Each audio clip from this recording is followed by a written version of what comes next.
Assalamualaikum warahmatullahi wabarakatuh. Alhamdulillahirabbil alamin wassalatu wassalamu ala asyrofil mursalin sayyidina Maulana Muhammadin wa ala alihi washabihi ajmain. Nama ba'du.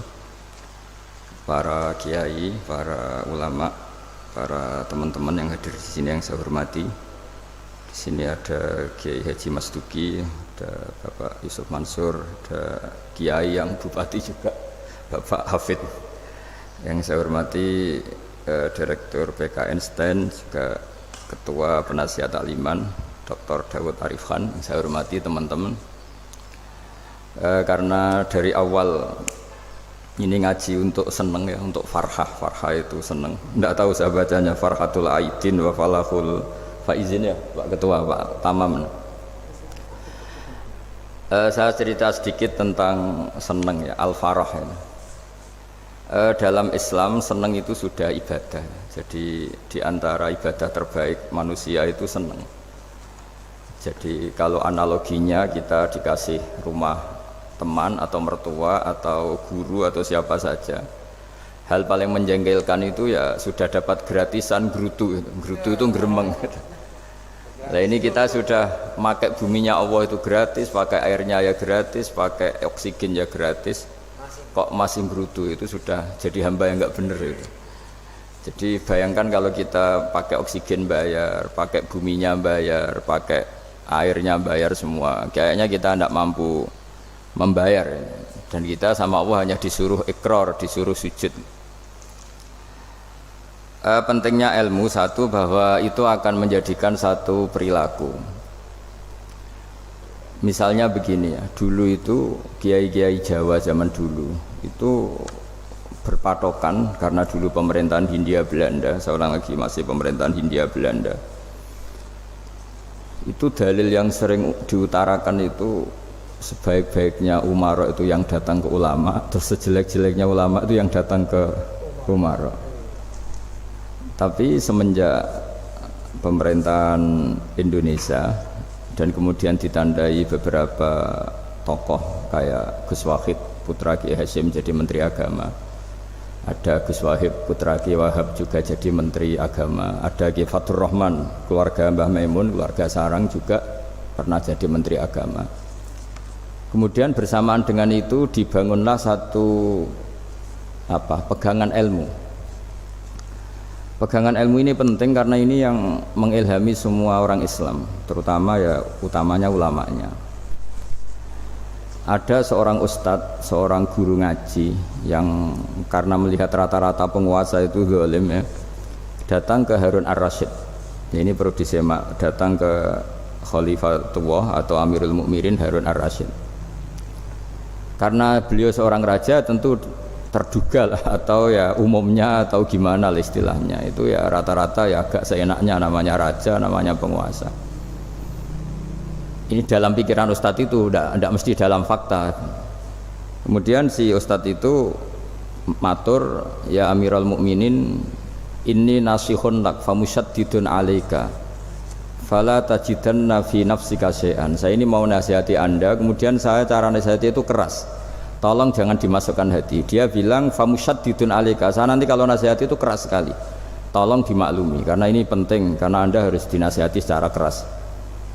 Tapi sebelum nasihat itu diutarakan, kata Harun ar-Rasyid, karena beliau Bani Abbas dan beliau orang alim termasuk muridnya Imam Malik, kata Harun ar-Rasyid, uskut, kamu diam Ustaz. Inna Allaha ta'ala arsala man huwa khairun minka ila man huwa syarrun minni wa ma'adzalika yaqulu Allahu ta'ala faqula lahu qawlan layyinan la'allahu yatadzakkaru aw yakhsha. Jadi ini sekaligus etika dan norma ya bagi semua dai di Indonesia dan semua kita. Wahai Ustadz, kamu diam. Allah Ta'ala itu ngutus orang yang lebih baik ketimbang kamu, yaitu Nabi Musa, ke orang yang lebih jelek ketimbang saya, yaitu ke Fir'aun. Itu saja harus pakai etika, faqula lahu qawlan layyinan, kamu harus ngomong yang halus ya. Jadi intinya ini Harun ar-Rasyid komplain, kamu itu kalau jadi ustadz ngaji kira-kira gitu.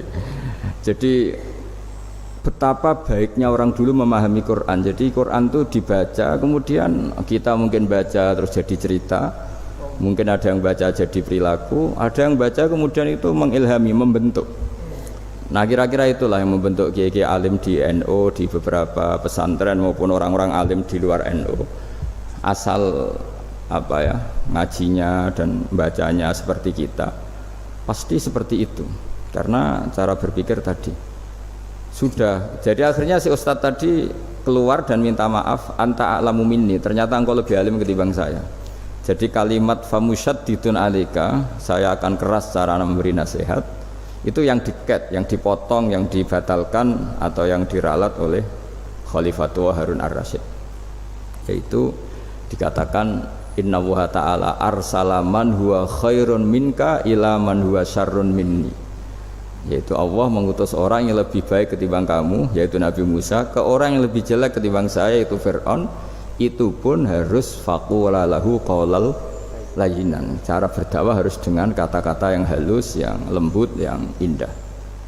Dan dengan kata-kata itu diharapkan la'allahu yatadzakkaru aw yakhsha. Semoga yang didakwai menjadi ingat.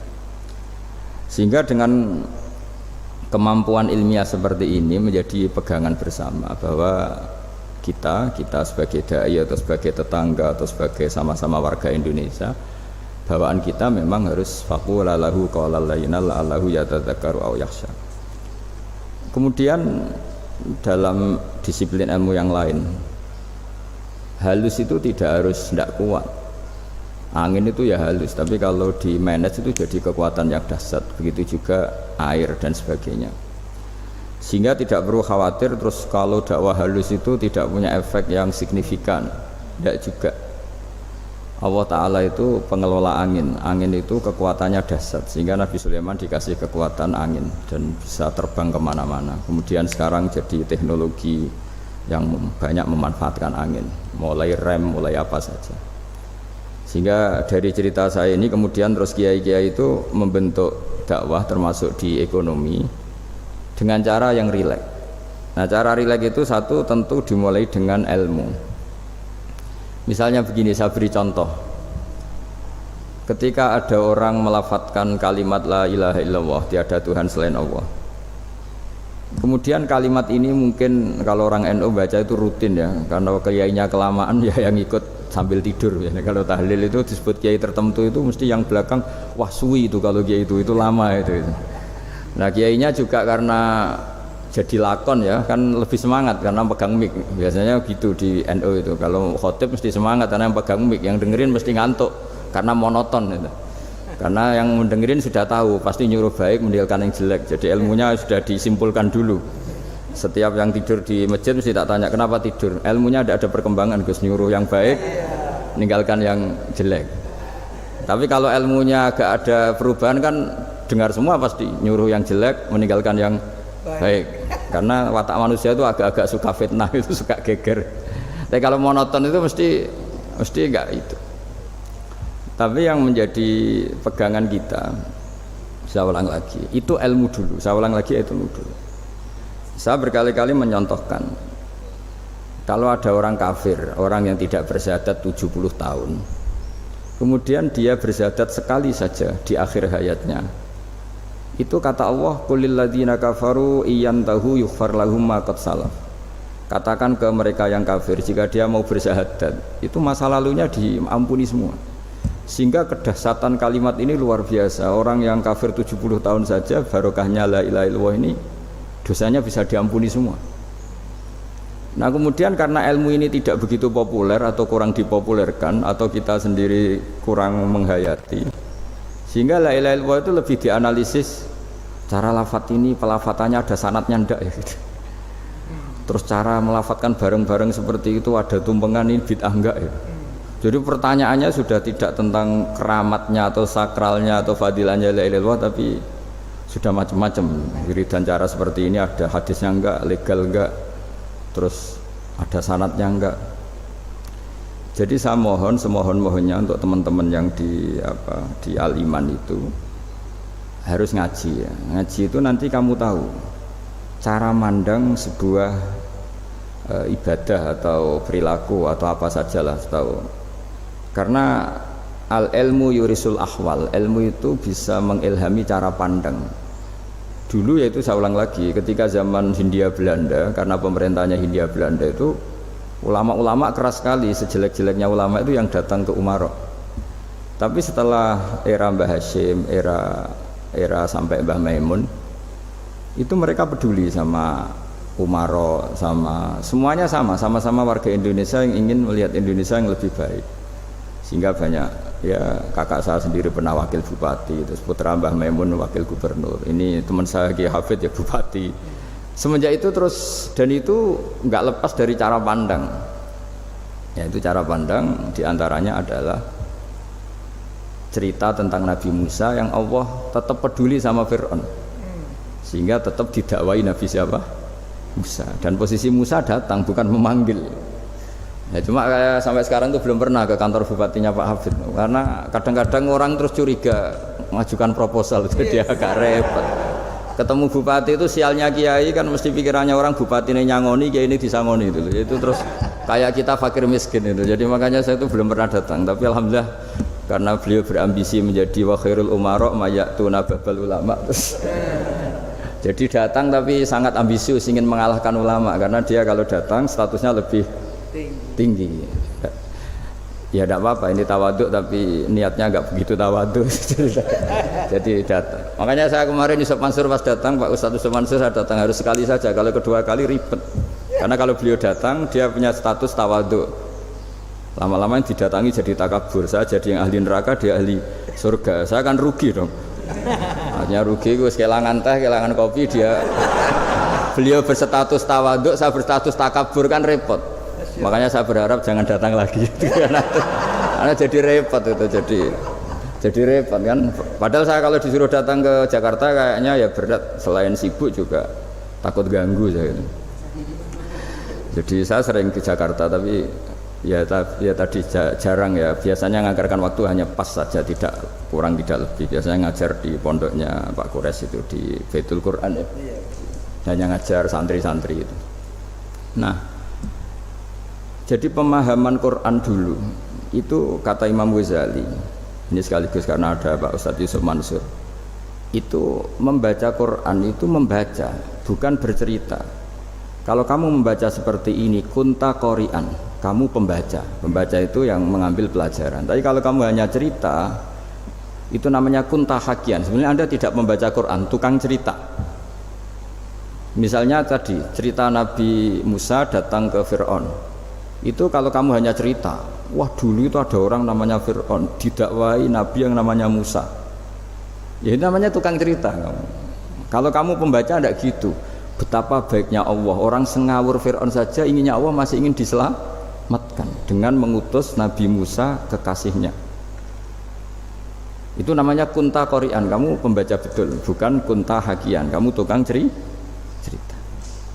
Begitu juga seterusnya tentang Quran, ayat-ayat seterusnya. Sehingga yang diharapkan dari pembacaan Quran itu memang kita sebagai ahli baca, ahli mu'tabir ya, ahli yang ngambil pelajaran, bukan tukang apa? Cerita. Sehingga dulu ketika Sayyidina Umar radhiyallahu anhu ketika membuka Baitul Maqdis atau Baitul Muqaddas dan diajak syukuran, pesta-pesta makan itu, beliau enggak mau.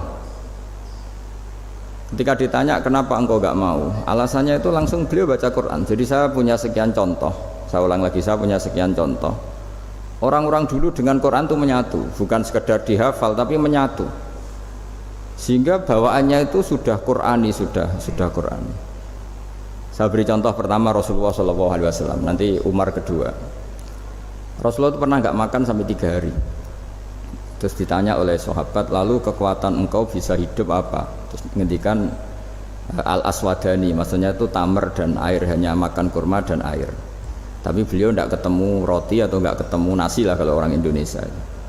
Ketika hari ketiga dikasih makan oleh sahabat, dipotongkan kambing, kemudian baru makan 3 lukmah, kira-kira ya 3 asupan nasi, berhenti. Padahal sahabat yang lapar sama dengan Rasulullah itu membayangkan Nabi itu sampai kenyang, sampai apa. Tapi ketika ditanya, seperti ini pun nanti ada hisabnya. Walatus alunna yauma idzin anin naim. Jadi acara makan-makan gini itu nanti ada hisabnya. Nabi nangis. Akhirnya sahabat nggak jadi nerusin makan. Jadi ketakutan orang dulu sama ketika Sayyidina Umar dijak pesta ketika memenangkan Baitul Maqdis itu. Inna wa ta'ala ayyara qauman. Allah itu mengkritik sebuah komunitas kaum karena apa? Adhabtum thayyibatikum fi hayatikumud dunya wastamta'tum biha. Kamu adalah orang-orang yang jatah nikmat kamu sudah kamu habiskan di dunia. Adhabtum itu kalian habiskan jatah kenikmatan kamu di dunia. Wastamta'tum biha, kamu di dunia sudah berpuas-puas. Maka jatah Anda sekarang di akhirat habis. Sehingga Sayyidina Umar enggak mau pesta-pesta karena takut jatah nikmatnya habis. Kata beliau terus astabqi thayyibati, akan saya sisakan sisi-sisi kebaikan saya supaya ndak habis. Corong Jawa iku aja dientek-entekno biar jatahnya masih. Sehingga di dunia kiai itu ya meskipun saya akrab bupati, akrab mungkin wakil gubernur, saya itu ya jarang ketemu. Karena kalau orang Jawa bawaannya ketemu ya makan-makan, guyon-guyon. Nak keterusan ras mlebu swarga. Makanya saya pastikan Pak Yusuf Mansur kesini tidak akan saya jamin, biar aja, biar jatahnya masih. Jadi ini bukan karena saya bakhil, biar jatahnya masih. Medit menyelamatkan. Ya, jadi itu ilmunya kiai. Nah, efek dari ilmu ini dahsyat. Kalau Anda berpikir tentang nasib Anda di akhirat, nanti bawaannya juga tidak akan mudah menyalahkan orang lain, tidak akan menghakimi orang lain karena sibuk dengan dirinya sendiri, tapi tidak dengan makna egois, tapi makna orang baik itu siapa? Orang yang sibuk dengan aib pada dirinya, dengan kekurangan pada dirinya, saking sibuknya mikir aibnya sendiri, tidak sempat mengoreksi aibnya orang lain. Itu awal ilmu.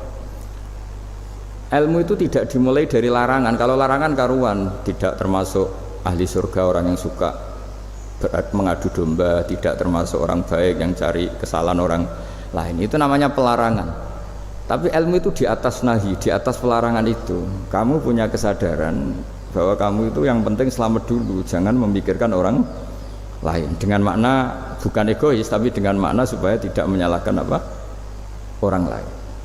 Nah, saya termasuk ya boleh dikatakan kiai lah, yang paling fanatik bahwa semuanya itu harus dimulai dari ilmu. Ya saya ulang lagi, dimulai dari ilmu. Nah, dari sini kemudian saya berharap Indonesia menjadi damai, menjadi baik. Itu bukan karena kita baik-baik banget, ya tidak mungkin kita ada nabi, tapi karena sudah sibuk dengan memikirkan kesalahan diri sendiri. Sehingga misalnya kita baca Quran, Rabbana dzalamna anfusana, lalu kita langsung ingat betapa hubungan kita dengan Allah itu harus ikrar dulu, merasa zalim dulu, merasa salah dulu. Nah, kalau semua orang merasa salah di depan Allah itu mesti bawaannya enggak mudah menyalahkan orang lain, karena kita bilang Rabbana dzalamna anfusana. Nah, itulah ilmu-ilmu yang mungkin banyak pembaca Quran tapi hanya baca, atau kalau baca ini tok disebut al-haqi, ahli cerita. Yang dibutuhkan tuh al-qari, pembaca kemudian mu'tabir, kemudian mau beriktibar. Seperti yang dilakukan tadi Harun Ar-Rasyid tadi. Inna wa ta'ala arsala man huwa khairun minka ila man huwa syarrun minni. Wa ma'adzalika yaqulu wa ta'ala faqula lahu qaulal layyinan. Ini kamu tidak usah memaksakan musyaddid keras sama saya, karena Allah Ta'ala telah mengutus orang lebih baik ketimbang kamu, yaitu Nabi Musa, ke orang yang lebih jelek ketimbang saya, yaitu Fir'aun. Itu saja harus beretika, faqula lahu qaulal layyinan la'allahu yatadzakkaru aw yakhsha. Dan alhamdulillah bawaan kita sebagai orang timur atau orang Jawa itu kalau mau ngandani orang itu halus sekali. Di antara bentuk kehalusan kata-kata diceritakan di ayat lain ketika Nabi Musa ketemu Fir'aun. Dawuhnya begini, fakul apa itu yang di juz 30 yang juz di juz 30 ini yang bagian dari, kan tadi hanya fakul lahu qaulal layyinan. Lahu qaulal layyinan itu bentuknya apa? Ya, bentuknya apa? Itu Nabi Musa disuruh ngendikan sama Fir'aun, apakah kamu mau saya nasihati? Fakul halaka ila antazakka. Halaka itu pilihan, hal itu istifham, laka itu otoritatif. Jadi betapa santonya kalimat itu, fakul halaka ila antazakka. Jadi kalau dimaknani model Pak Hafid, model saya ngaji di sarang itu, halaka onoto iku kedue sira, berhak bagi kamu, berhak bagi Anda, apakah Anda berhak loh mendapat nasihat supaya Anda jadi orang yang lebih baik. Halaka ila anta zakat. Jadi tidak kalimat perintah, tapi kalimat pilihan. Apa engkau mau saya beri nasihat? Wahdiyaka ila rabbika fatakhsha. Dan saya beritahu kamu tentang Tuhan dan kemudian kamu menjadi orang yang baik, fatakhsha, orang yang punya khasyah, punya. Jadi kayak apa kalimatnya itu? Napa jenengan kersa? Itu kalau orang Jogja, orang-orang daerah-daerah yang pernah nyuguhi tamu itu kan, ayo makan-makan. Itu kan kayak tamunya itu kelaparan. Masa Pak Yusuf Mansur kelaparan? Tidak mungkin kan. Masa Ustaz terkenal kelaparan kan tidak mungkin itu. Monggo, nopo jenengan ngersakno. Karena bisa saja tamunya itu tidak kersa, mungkin karena darah tinggi, mungkin karena takut dianggap fakir miskin, macam-macam kan orang tidak. Itu kalimatnya itu halaka ila anta zakka. Kayak apa indahnya dakwah. Halaka ila anta zakka. Itu ada kata laka itu ya terserah jenengan mau enggak. Wa ahdiyaka ila rabbika fatakhsha. Nah, itu yang disebut membaca. Kunta qori'an la hakian. Anda benar-benar membaca Quran, bukan sekadar pencerita. Nah, kemudian ini yang terakhir saya juga baru, sebenarnya saya itu nggak pernah bilang sanggup itu, tapi Pak Ustadz Zakaria itu GR terus sampai tadi pagi itu saya belum tahu kalau ada acara ini. Ya karena saya kiai, jadi kalau kiai itu kan ingatnya sama Allah saja, kalau sama manusia itu rontok-rontok lali gitu. Itu bukan memaksa, ya memang lupa. Sejauh mana sih pentingnya manusia kan tidak penting cara ilmu tasawuf itu. Tapi karena ini titipan Rasulullah SAW terus menjadi penting kan. Dititipi umat kayak jenengan itu ya sudah ngaji ngatur kiai ribet itu. Kiai ini biasa ngaji kan, kiainya yang ngatur, santri ini enggak. Pak Yai ngaji tanggal ini jam ini. Itu kan mengabaikan semua aktivitas kiai. Padahal jam ini mungkin saya punya jam. Mungkin jalan-jalan atau ngaji atau mutolaah atau munajat, gara-gara Pak Zakaria ini terus Mas Tamam ini yang provokasi. Harus ngaji di jam ini, tema ini. Saya itu kalau ngaji ditentukan tema itu, ini memang saya agak keras di bab ini. Itu kayak ibarat gini loh. Saya ini dokter, kemudian ada orang yang sakitnya itu jantung, terus bilang ke saya, Pak dokter sembuhkan kukul saya. Wong penyakit ekstrimnya itu jantung, kok bila disembuhkan apa? Kukul. Kan gak penting, sembuh tidak sembuh, kukul itu kan gak penting, jerawat itu. Kiai itu tahu kesalahan paling fatal manusia itu akidah. Tapi kadang-kadang mintanya ilmu yang tidak akidah, yang gak penting. Jadi kadang-kadang kiai itu ya digurui betul kalau di Indonesia itu.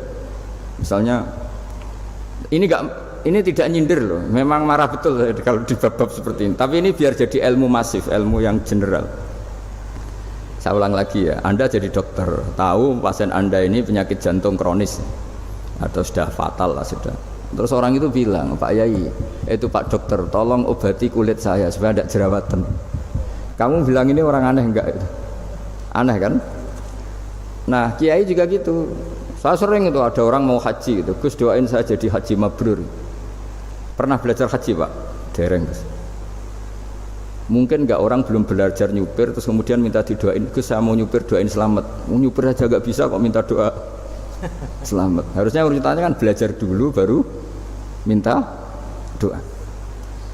Tapi kali ini aliman bener ngajaknya akidah dulu, ahli sunnah kan. Nah itu bener karena akidah itu hal yang prinsip memang harus. Kalau kebetulan enggak bener tak revisi betul. Untungnya kok temanya bener. Jadi saya mohon ke seluruh orang-orang yang mau ngaji ke kiai itu tema itu biar yang milih kiai supaya tahu prioritas yang harus benahin. Jangan tema yang kita yang milih, jangan-jangan tema yang kita pilih itu tidak mendesak atau tidak penting. Ini bukan apa-apa, ini saking ingin baik saya ya, keinginan baik saya supaya dulu zaman sahabat ya gitu. Kalau ada pertanyaan salah sama Nabi dibenerin, cuma Nabi terlalu bijak, cara benerin tuh enak. Kalau saya karena tidak Nabi saja ya agak-agak kasar kan, kalau tidak Nabi tidak wajib bener terus. Yang wajib bener terus itu Nabi. Saya beri contoh ya. Nabi itu ngendikan tentang kiamat. Kiamat itu dahsyat, mengerikan gini-gini. Kalau pikirannya orang kampung itu begini, Nabi ini aneh. Cerita kiamat dahsyat tapi nggak ada tanggalnya, nggak ada tahunnya. Harusnya ada dong biar kita bisa persiapan. Sehingga Nabi disomasi di tengah-tengah khutbah itu, ya Rasulullah mata sa'ah. Nah, karena ini orang Bedui, Nabi nggak dengerin, diulang lagi. Mata sa'ah ya Rasulullah. Ketika Nabi mengabaikan itu ada dua kelompok sahabat, yang satu bilang lam yasma, Nabi tidak dengar sehingga mengabaikan. Yang kedua bilang sami'a wa kariha, Nabi sebenarnya mendengar tapi tidak berkenan. Tapi diulang lagi ketiganya, ya Rasulullah mata sa'ah. Akhirnya Nabi jawab, mau tidak mau, karena kalau enggak ya namanya orang Bedui ngomong terus. Nabi balik tanya, ya karena cara berpikir dia kalau kiamat itu jelas kapannya kan bisa persiapan itu. Paling enggak pas mau kiamat terus pas ngaji Quran apa kan bisa persiapan itu. Akhirnya Nabi balik tanya, ma'atatalaha, kalau kamu berani tanya kiamat lalu persiapan kamu apa? Ya terus orang itu bilang masyhur tuh, ma'atatulaha kabira sholatin wala siyamin wala kadza wa kadza walakinni uhibbuka. Saya sebenarnya tidak punya persiapan ya Rasulullah, cuma persiapan banyak puasa ya enggak, banyak sholat enggak, tapi saya mencintai engkau. Terus masyhur itu jadi hadis paling legenda, almar'u ma'aman ahabba, sebagian disebut anta ma'aman ahbabta. Ini kata semua sahabat yang di masjid. Si Bedui ini orang paling dibenci sahabat karena mengganggu Nabi saat khutbah, tapi akhirnya ini menjadi orang paling dicintai sahabat karena barokahnya itu hadis itu keluar secara terbuka, almar'u ma'aman ahabba. Sebagian riwayat yukhsyarul mar'u ma'aman ahabba, nanti orang akan sowan sama Allah bersama orang yang mereka cinta. Itu sahabat-sahabat fama farihu ba'dal Islam farahahum bihadal hadis. Mereka tidak pernah senang setelah masuk Islam sesenang hadis ini, karena kita tidak perlu soleh-soleh banget, cukup menyintai orang apa? Soleh gitu. Makanya saya sekali bilang itu ya, kadang-kadang saya jadi orang alim itu ya rugi. Ruginya tadi misalnya untuk menjadi orang alim kan harus hafal Quran, ngaji Bukhari, Muslim, Ikhya. Ternyata pengumuman kedua orang nggak bisa apa-apa, gelombang kedua para pecinta, waduh itu kan repot ya.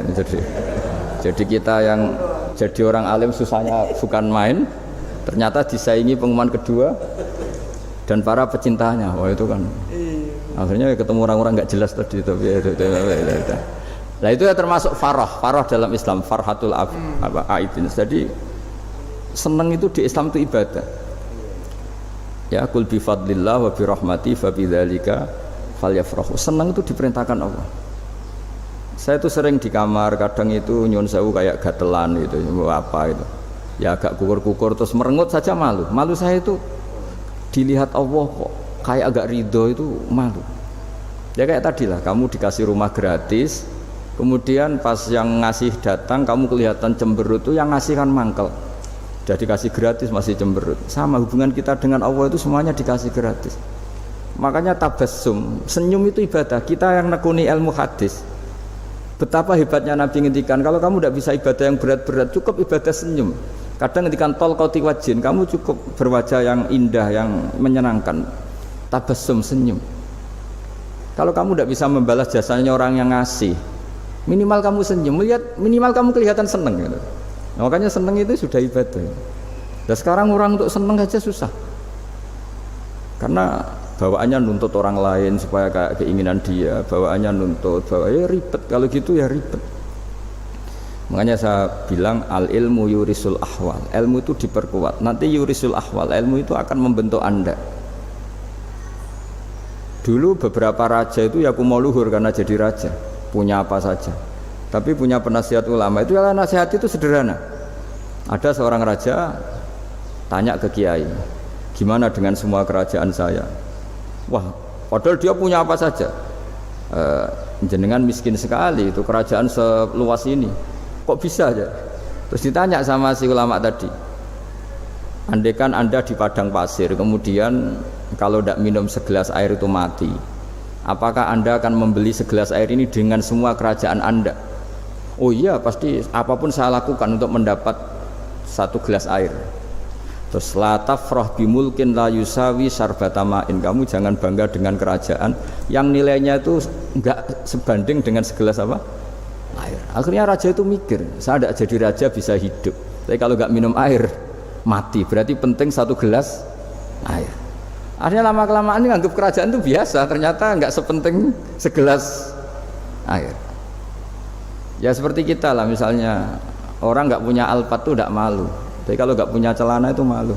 Kamu mau punya Alphard tapi nggak punya celana? Kan nggak mau. Yaitu ilmu. Ilmu itu yurisul akhwal. Ilmu akan melahirkan satu perilaku. Jadi kalau ilmu Anda mantap, pasti syukurnya juga mantap gitu. Ya makanya saya termasuk kiai yang selalu mendorong pentingnya ilmu.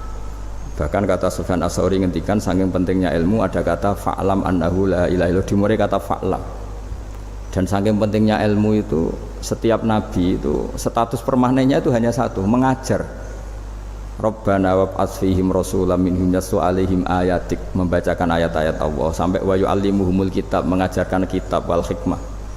Bahkan Allah sendiri wasofa dzatahul aliyah bi annahu al muallim, yaitu Allah ngendikan ar-rahmanu 'allamal Qur'an. Jadi betapa hebatnya pengajar. Allah sendiri mensifati dirinya itu ar-rahmanu 'allamal Qur'an. Allah itu Maha Rahman yang mengajarkan Quran. Di surat Iqra juga disebutkan Iqra wa rabbukal akram alladzi 'allama bil qalam. Jadi Allah mensifati dirinya sebagai pengajar.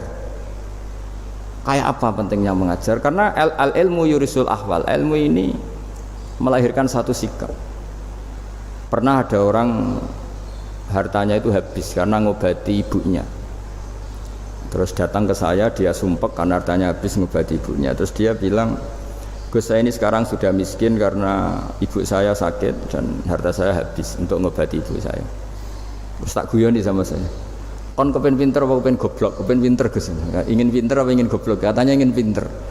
Kalau ingin pinter bahasanya jangan gitu. Harta kamu itu masih di akhirat karena habis untuk ngobati ibu. Bayangkan kalau habis untuk maksiat itu habis betul. Terus dia mulai syukur. Alhamdulillah Gus, harta saya habis secara heroik karena untuk mengobati apa ibu. Sudah pinter dia, akhirnya miskin sampai sekarang ya tetap pede saja karena masih punya tabungan di akhirat. Dan itu saya terinspirasi oleh ilmu juga.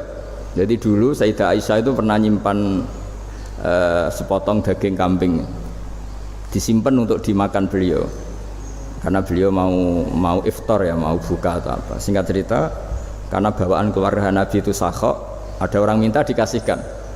Suatu saat akhirnya kan habis, terus Nabi tanya, yang daging tadi di mana? Habis. Terus Nabi cara menjelaskan tuh indah sekali. Harta kamu itu baju yang kamu pakai nanti ya rusak, yang kamu makan nanti ya ke WC. Wa tasaddaqta fa abqaita. Memang di semua riwayat itu pakai dhamir mukhatab mudzakkar, meskipun asal usul riwayat itu untuk Sayyidah Aisyah karena untuk umum. Yang kamu sedekahkan tuh yang masih, kamu jangan bilang kamu sedekahkan tuh yang habis, yang kamu sedekahkan tuh yang masih. Misalnya saya punya uang 1 miliar misalnya, terus pernah tak sedekahkan ke fakir miskin atau ke kiai atau ke pondok 100 juta, itu yang mesti masih, karena kadung di luar kekuasaan kita, kadung lillahi ta'ala. Justru yang masih itu yang potensi nanti untuk hal-hal yang kurang positif. Semenjak itu orang sedekah itu begitu entengnya karena itu yang masih. Ya tapi tentu syaratnya yang tepat ya. Saya sekarang sering kampanye sedekah tepat karena misalnya sering saya itu didatangi orang kaya. Gus, saya ini punya uang banyak, ingin punya masjid biar dipakai orang Jumatan. Terus saya bilang, kamu ingin jadi orang baik betul apa baik versi Anda? Baik betul Gus. Tak ajarin mau, gak tersinggung, mau Gus. Kalau Anda bikin masjid di kampung Anda, masjid terbaik di dunia sekalipun, yang bingung saya ahli fikih. Kok bisa Gus? Kan terjadi 2 Jumatan, nanti sahnya yang mana? Kamu enak aja bikin masjid kan? Kamu bikin masalah baru bagi kiai fikih di daerah kamu. Belum nanti orang terus migrasi ke masjid Anda karena lebih baik, koriknya lebih baik. Kamu membunuh masjid yang lebih tua, itu nggak sopan sekali, masjid itu sudah lebih tua kamu. Akhirnya mikir, nggak usah Gus kalau gitu, sedekah apa saja, yang penting perintah jenengan gimana. Ya sudah. Jadi sedekah itu juga harus dibina supaya kalau orang, kan bisa saja kan uang 100 juta itu untuk fakir miskin manfaat, ternyata untuk masjid yang sifatnya aksesoris, untuk lampu yang kristal yang mahal-mahal, bukan yang pokok. Jadi itu pentingnya ngaji ya. Jadi lagi-lagi al-ilmu yurisul ahwal. Ilmu itu melahirkan satu sikap. Jadi ketika ada masjid baru, kalau orang nggak bisa ngaji fikih, oh, wow ada masjid baru, masjid banyak. Tapi kalau yang ngaji fikih ngerti ini malah ada masalah baru karena ada ta'addudul Jum'atan, gimana hukumnya 2 Jumatan dalam kondisi yang tidak mendesak. Makanya sekarang saya baru kampanye itu. Dulu itu kalau ada masjid banyak itu kan faktornya beda ormas, beda pemahaman atau agak jauh, masih hukum sosial atau bawaan kondisi. Misalnya di dekat UGM itu ada masjid kampung pertama, bawaan masjid karena ada kantor besar, atau bawaan ada pabrik besar, atau ada sekolahan besar. Tapi sekarang itu ada pertanyaan baru, ada masjid baru karena ada orang kaya ingin bikin masjid. Itu gimana itu hukum? Nah, tapi kalau orang nggak nekuni fikih itu ya langsung wah bagus untuk bangun masjid. Bagus piye kene sing kangelan memfikihkan tadi.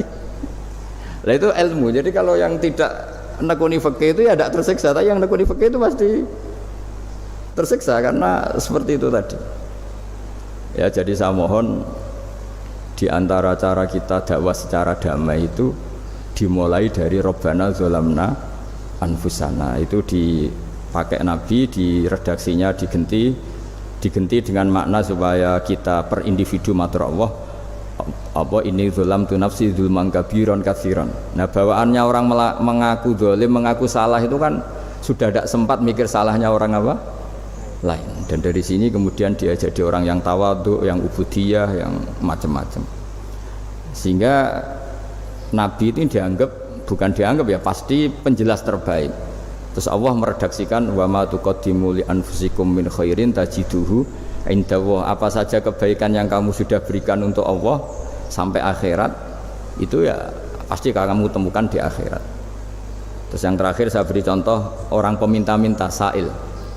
Itu Sayyid Ali Zainal Abidin, kalau ada orang minta-minta terus dikasih, misalnya dikasih ya 100.000 atau 50.000 atau 10.000 sesuai kemampuan yang memberi, itu marhaban biman hamala zadi ilal akhirah. Saya terima kasih ya, gara-gara kamu minta uang saya jelas sudah sampai akhirat. Coba kalau di rumah bisa saja untuk hal yang tidak positif.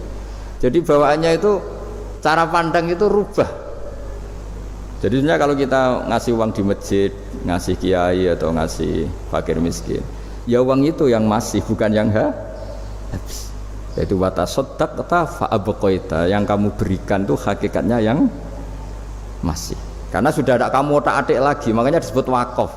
Sebenarnya wakaf itu dulu secara makna lughat, saya ulangi secara lughat, maknanya itu sudah berhenti. Wakfun maknanya berhenti.